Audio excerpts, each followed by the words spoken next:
va faire un focus maintenant sur un public en particulier, les millennials et la Gen Z. Vous en avez entendu parler dans la présentation.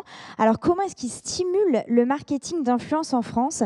Pour nous en parler, je suis très heureuse d'accueillir ce matin Bénédicte Agneau, Global Client Partner chez Tracker. Bonjour à tous, merci.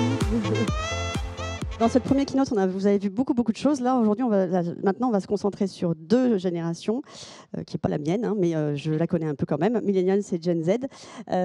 Et pour ça, voilà, on va vous présenter une étude qu'on a faite chez Tracker au mois d'août dernier sur ces consommateurs.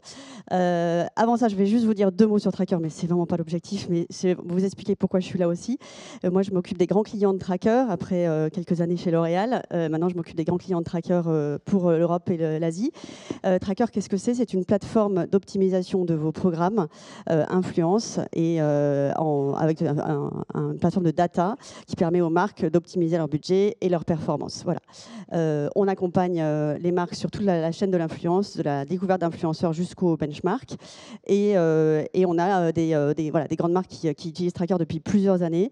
Et c'est intéressant parce que ces marques se sont mis à utiliser des plateformes comme la nôtre parce qu'elles avaient besoin de comprendre ce qui se passait sur le marché avec Benchmark et d'optimiser leur budget parce qu'il y a quand même 28 milliards d'euros qui sont investis dans l'influence. Donc j'ai vu que c'était 10% du budget total, ce que Mathias a présenté tout à l'heure.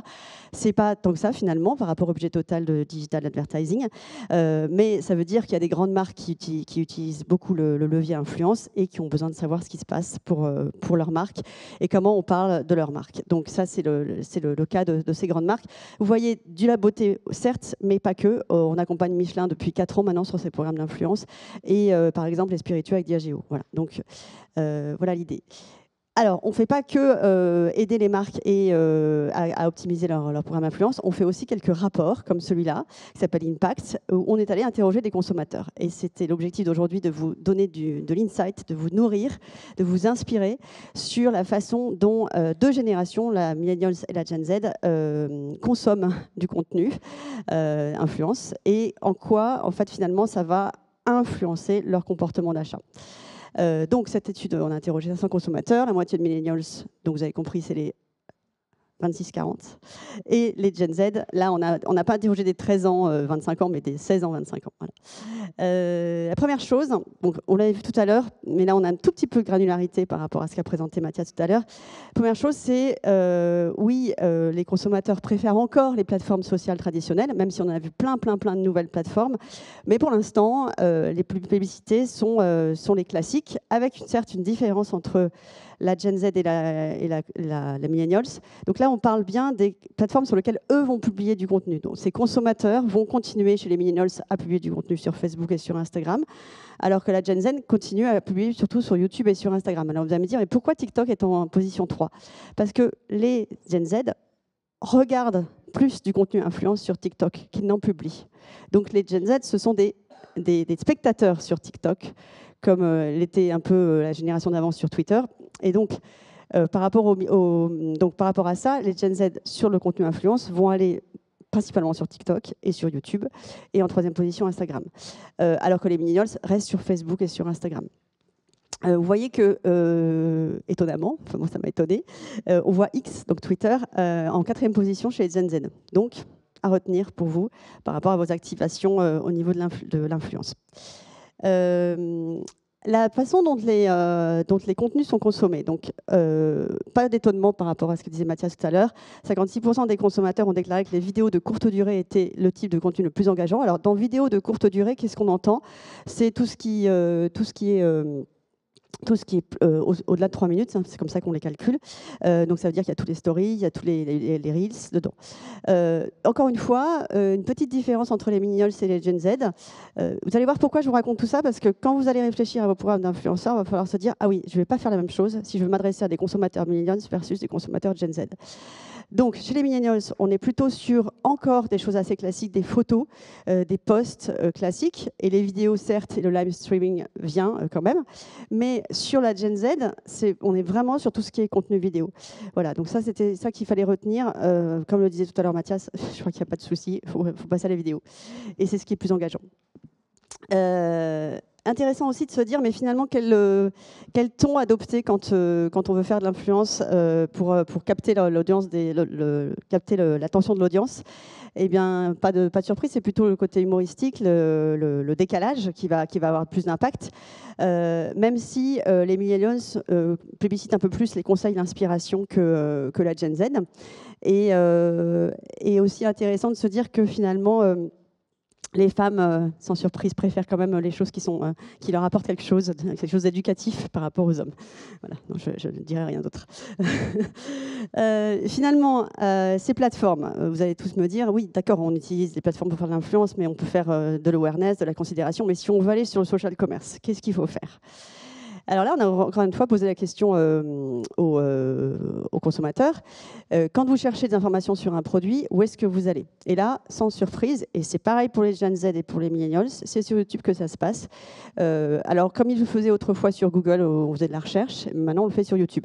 Alors moi, je mets un bémol là-dessus parce que je sais que TikTok est aussi devenu une plateforme de référence pour la jeune génération, peut-être la Z++, là, pour aller chercher de l'information. Donc, je ne serais pas étonnée que dans les mois prochains, le classement rechange encore, parce qu'on sait que TikTok est devenu le point de référence pour certaines générations pour aller chercher du contenu. Et pour le social commerce, donc, où se passent les plus de transactions, le plus de conversions, donc pour les millennials, c'est encore Facebook, alors que pour la Gen Z, c'est TikTok. Donc ça, vraiment à retenir. Pour l'achat des produits, pour tout ce qui est conversion, c'est TikTok et Instagram pour la Gen Z, alors qu'on reste sur Facebook et Instagram pour les millennials.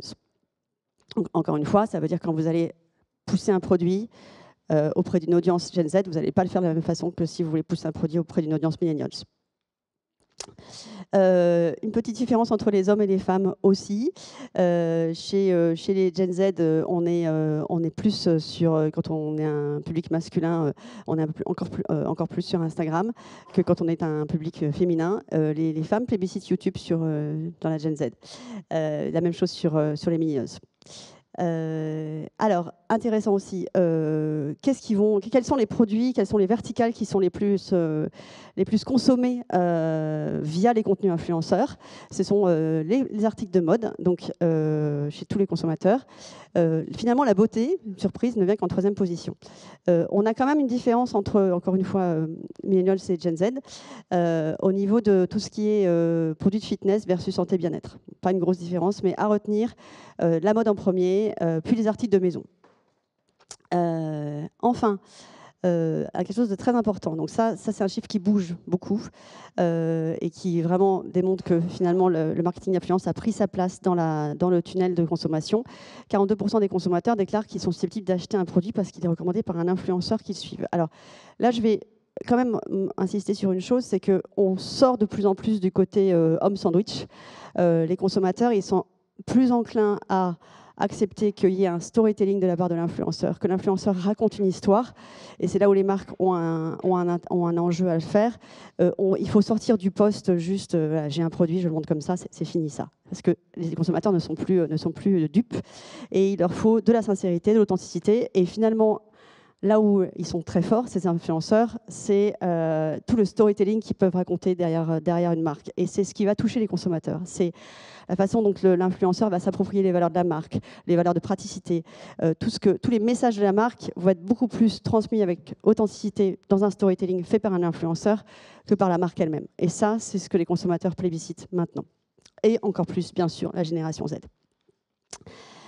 Donc, à retenir, vous avez compris, je vous l'ai dit plusieurs fois, les programmes d'influence doivent correspondre à la diversité des publics visés. Donc là, on a cité 2 générations, mais si c'était la génération X, ce serait encore différent. Il y a une autre chose que je veux dire aussi, c'est à chaque objectif de marque, un objectif de campagne, une stratégie de campagne et une activation différente et des métriques pour la mesurer.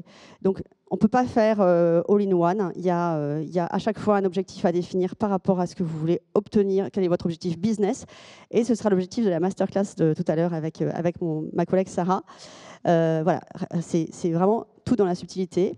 La deuxième chose, c'est que finalement, ces créateurs, ils ont un impact sur la manière dont le consommateur consomme en ligne.